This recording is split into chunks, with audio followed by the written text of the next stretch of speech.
은혜와 사랑이 여러분에게 임하기를 빕니다. 그리고 여러분 모두가 다 믿음으로 살아가시는 믿음의 사람들 되실 수 있기를 축복합니다.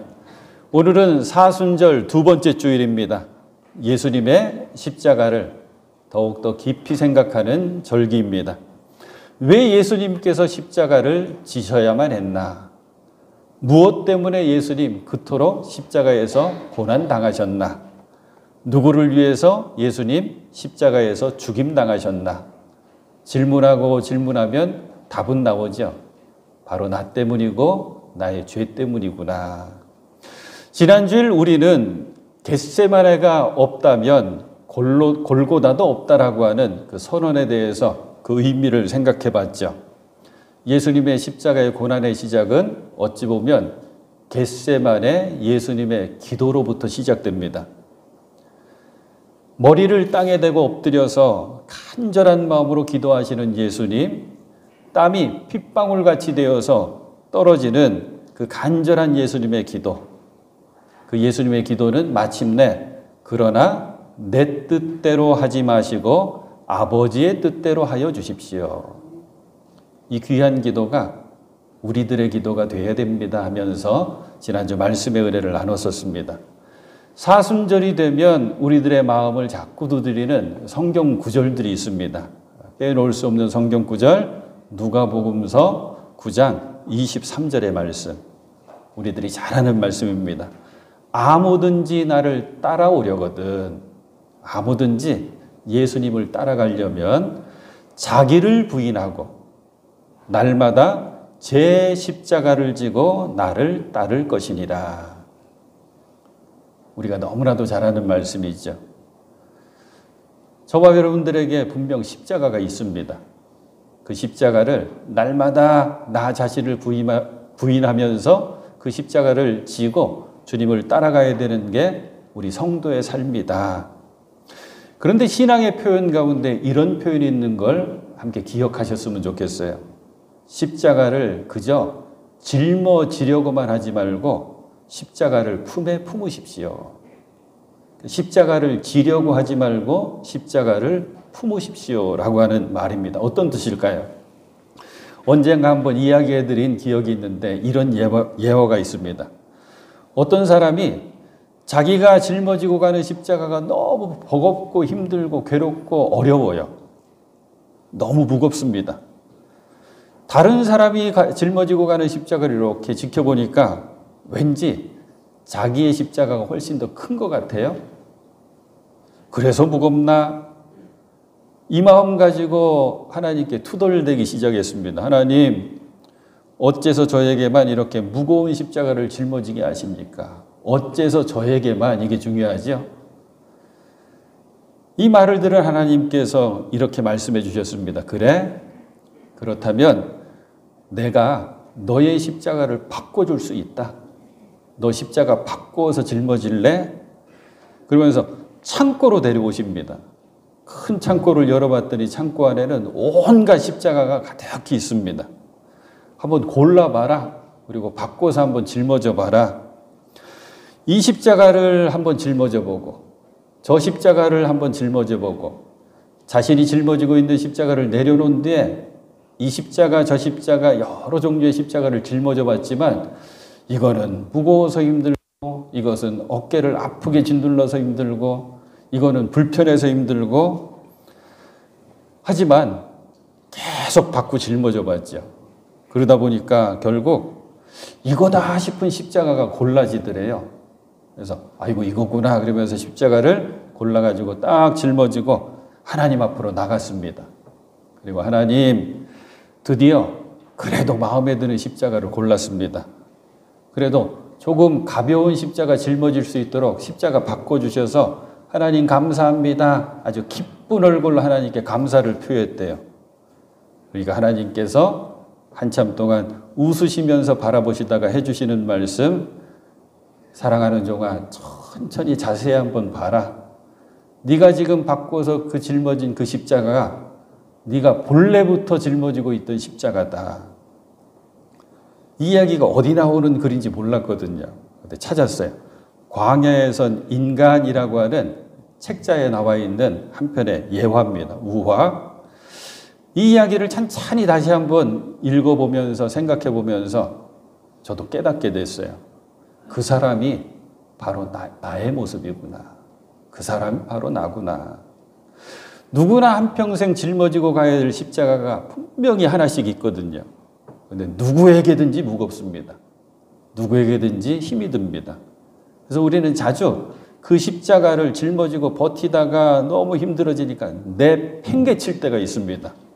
근데 놀랍게 팽개치면 쿵 하고 떨어졌다가 금방 내 어깨에 다시 짊어지게 됩니다. 아이고 이 십자가 너무 힘들다 그러고 멀리 던져버립니다. 하룻밤 지나고 나면 그 십자가는 다시 내 등 뒤에 짊어지게 됩니다. 나에게만 십자가가 없었으면 얼마나 좋을까 생각하면 할수록 분명히 내가 짊어지고 가야 될 십자가는 더욱더 뚜렷해지고 분명해집니다. 그래서 십자가를 그저 짊어지려고만 하지 말고 안고 품으십시오라고 하는 이야기가 있는 것입니다. 십자가를 짊어지고만 가면 그것은 언제나 고통이거든요. 하지만 힘들어도 십자가를 안고 가면 그것은 기쁨이 됩니다. 십자가는 결코 버릴 수 없다고 그랬죠? 누구에게나 다 십자가가 있다고 했습니다. 그렇다면 그 십자가를 엄마가 아이를 품에 안듯이 암탉이 병아리를 품에 안듯이 안고 다닐 수 있는 우리가 되어야 되는데 오늘은 말씀을 통해서 그래 내가 십자가를 품고 살아야지 이 마음을 꼭 간직했으면 좋겠습니다. 그래서 내가 품어야 할 것 이게 바로 말씀의 제목인데 십자가를 품고 사는 내가 품어야 할 것 이렇게 제목을 길게 하면 그렇게 되거든요. 먼저 우리가 십자가를 품을 수 있는 방법은 하나님께서 우리를 품어주신다고 하는 사실을 잊지 말아야 됩니다. 자, 말씀을 통해서 한번 볼게요. 오늘 본문의 말씀이죠. 이사야서 40장 11절 말씀. 그는 목자와 같이 그의 양떼를 먹이시며 어린 양들을 팔로 모으시고 품에 안으시며 젖을 먹이는 어미 양들을 조심스럽게 이끄신다. 이사야 40장은 작은 제목이 희망의 말씀입니다. 칠흑같이 어두웠던 이스라엘 백성들에게 하나님께서 선지자 이사야를 통해서 희망의 말씀을 주시는 거예요. 그러니까 너희들 두려워하지 말아라. 시온아 외쳐라. 예루살렘아 외쳐라. 그러면서 이 말씀이 나오는 거거든요. 그래요. 하나님께서는 우리를 먹여주시고 팔로 모아주시고 품에 안아주시고 가장 좋은 말씀 먹여주실 뿐만 아니라 조심스럽게 이끌어 주신다. 조심스러운 인도하심이 얼마나 은혜가 되는지 몰라요. 이 하나님께서 나를 품어주신다라고 하는 이 믿음을 가질 때 십자가를 품을 수가 있거든요. 그리고 십자가를 품고 사는 사람은 이런 것들을 품고 살아야 됩니다. 그 첫 번째가 기도입니다.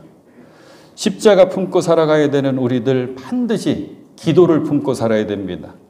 생명을 품게 되면 때가 되면 그 생명이 태어나죠. 그것처럼 기도를 품으면 반드시 때가 되면 기도를 응답받습니다. 기도를 품을 수 있는 믿음을 가르쳐 드릴게요. 첫 번째, 기도는 내가 하는 것이죠. 하지만 응답은 누가 해주시는 거죠? 하나님께서 응답해 주신다. 아직 이걸 직설적으로 요즘은 이렇게 표현해요. 기도는 내가 하는데 일은 하나님이 하신다. 기도는 하나님의 일이다. 요 한 구절 외치면서 세미나하는 교회가 하나 있습니다. 많은 사람들이 모여서 그 기도학교, 기도훈련을 받는데 간단해요. 기도는 내가 하는데 응답은 하나님이 하신다. 이거 붙들고 기도하는 겁니다. 또 하나님의 때가 있다고 하는 거.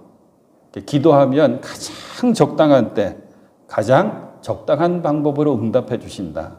요거 더 은혜롭게 바꾸면 가장 좋은 때, 가장 좋은 방법으로 하나님은 응답해 주신다. 저와 여러분들이 기도를 품어야 됩니다.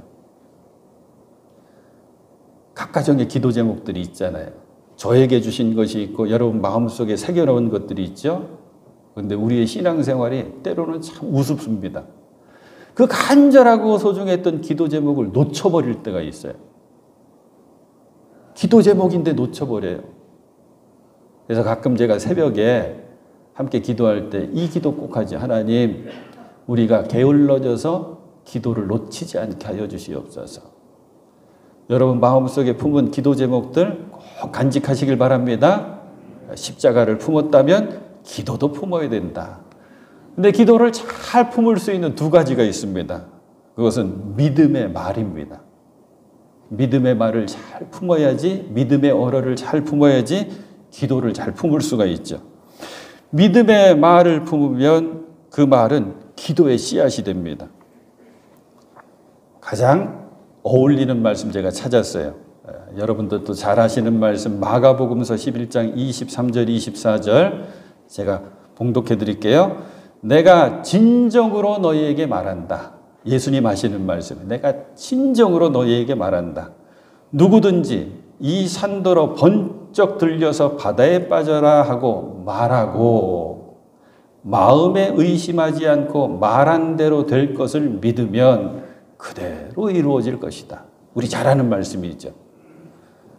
좀 우스갯소리지만 야 어떻게 산더러 바다에 번쩍 들려서 바다에 빠져라 이게 될까 그러는데 재밌죠. 대한민국에선 된대요. 왜 그러냐면 개발을 많이 해가지고 중장비 가지고 웬만한 산을 그냥 싹 없애버려요. 그런데 제가 강조하려고 하는 말씀은 뭐냐면 말하고 해요. 말하고. 기도하고 전에 먼저 말씀해 주는 게 너희들 말하고 마음에 의심하지 말고 말한 대로 될 것을 믿으면 그대로 이루어질 것이다. 우리의 언어, 말이 이토록 중요하다는 거죠. 그 다음에 기도의 말씀이 24절로 이어지는 겁니다. 그러므로 나는 너희에게 말한다. 너희가 기도하면서 구하는 것은 무엇이든지 이미 그것을 받은 줄로 믿어라. 그리하면 너희에게 그대로 이루어질 것이다. 사랑하는 여러분 기억하십시오. 십자가를 품은 사람은 기도를 품은 사람이 되어야 되고 기도를 품기 위해서는 믿음의 말, 믿음의 언어를 먼저 품어야 됩니다. 기도의 씨앗이 되니까. 그러니까 우리의 입술에 나가는 말들이 좋은 말이 되어야 됩니다. 믿음의 언어가 되어야 되고 긍정의 언어가 되어야 되고 사랑의 언어가 되어야 되고 생명의 언어가 되어야 됩니다. 이거는 우리가 실천해야 돼요. 마음에 딱 새겨넣었다가 훈련하고 실천해야 됩니다. 저도 그렇고 여러분들도 그렇고 습관처럼 잘하는 말 하나가 있는데 그게 뭔지 아십니까? 아이고 죽겠네요. 아이고 죽겠네. 얼마나 죽겠네 이걸 잘하는지 배불러도 배불러 죽겠네 그래요. 잘 먹어놓고. 어떤 목사님이 훈련하시는데 교인들에게 아이고 죽겠네 그러면 그냥 무섭게 이렇게 쳐다보세요.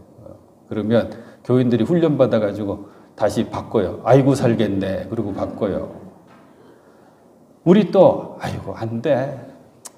그거 될 리가 없어. 안 돼. 이런 말 잘하거든요.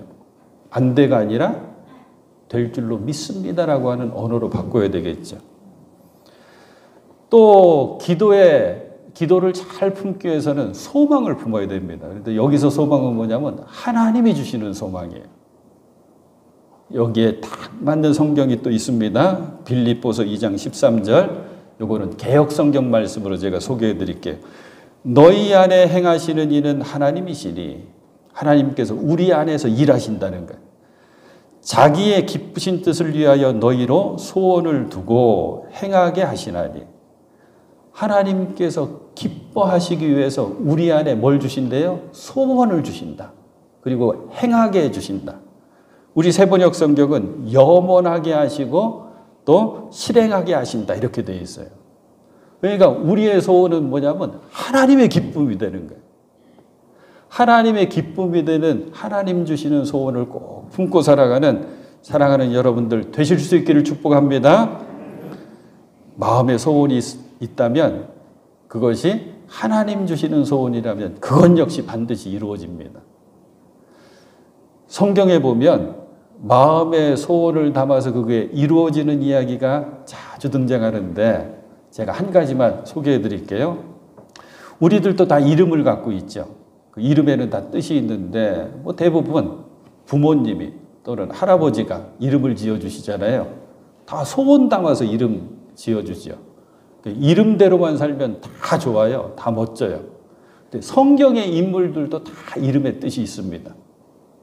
재미있는 이름의 뜻을 갖고 있는 인물 하나 소개해 드릴게요. 삭개오는 재미있는 게 순결이에요. 순결. 근데 오늘 소개하고 싶은 사람은 오네시모입니다. 오네시모의 이름의 뜻은 유익을 주는 사람.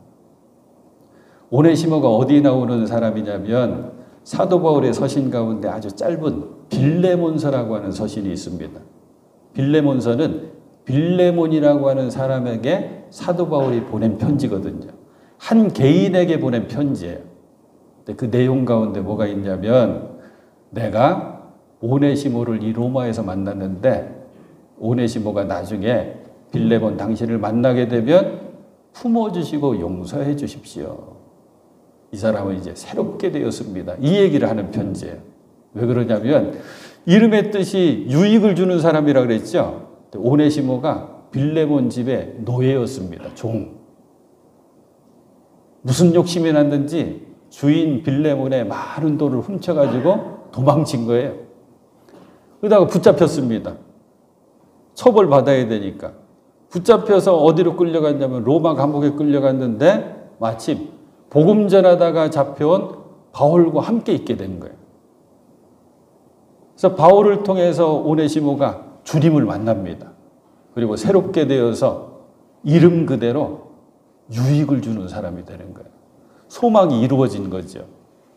그래서 한평생 사도 바울의 좋은 동역자 역할을 감당합니다.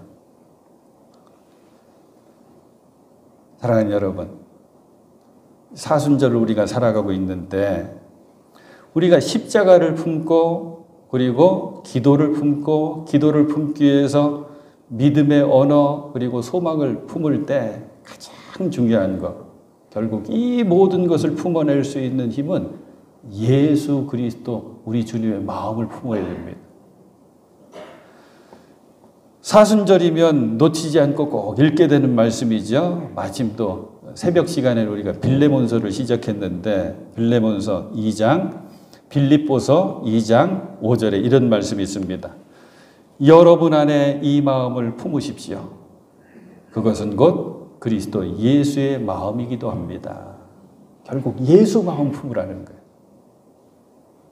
근데 예수님의 마음이 어떤 마음인가 하고 봤더니 겸손과 온유하심과 특별히 하나님 아버지의 말씀에 그대로 순종. 개혁성경을 더 강조해서 복종하셔서 십자가를 감당하셨다는 거예요.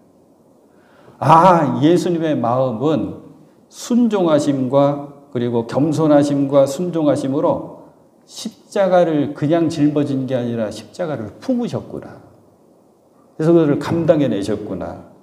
그래서 우리도 예수님의 마음을 잘 품을 수 있어야 됩니다. 사랑하는 여러분, 오늘 조금 말씀을 짧게 준비했거든요. 하지만 중요한 말씀입니다. 저와 여러분들이 먼저 꼭 기억해야 될 것, 하나님께서 나를 품어주신다. 어떻게 품어주신다 그랬어요? 먹여주시고 팔로 모아주시고 품에 안아주시고 조심스럽게 인도해 주시는 하나님. 그 하나님의 은혜를 기억하고 놓치지 말면서 십자가를 품어야 됩니다. 그저 짊어지는 게 아니라 꼭 내 품에 품고 기도를 품고 그리고 소망을 품고 그리고 믿음의 언어를 품어서 예수님의 마음 그대로 품고 우리가 가야 될, 내가 짊어지고 가야 될 십자가의 길을 잘 걸어가실 수 있는 믿음의 사람들, 사랑하는 여러분들이 꼭 되실 수 있기를 우리 주님의 이름으로 축원해 드립니다. 기도하시겠습니다. 주님 은혜 감사합니다. 거룩하고 복된 주일 사순절 두 번째 주일 주님 전에 나와 예배할 수 있게 하시니 감사를 드립니다. 예수 그리스도 우리 주님의 마음을 품길 원합니다. 그리고 주님께서 잘 감당하신 것처럼 나의 십자가 잘 품고 주님을 따라가길 원합니다. 그런 우리들 기도를 품을 수 있게 하여 주시옵시고 믿음의 언어를 품을 수 있게 하여 주시옵시고 하나님 주시는 소망을 품고 살아갈 수 있는 우리들이 되게 하여 주시옵소서. 예수 그리스도 이름으로 간절히 기도하옵나이다. 아멘.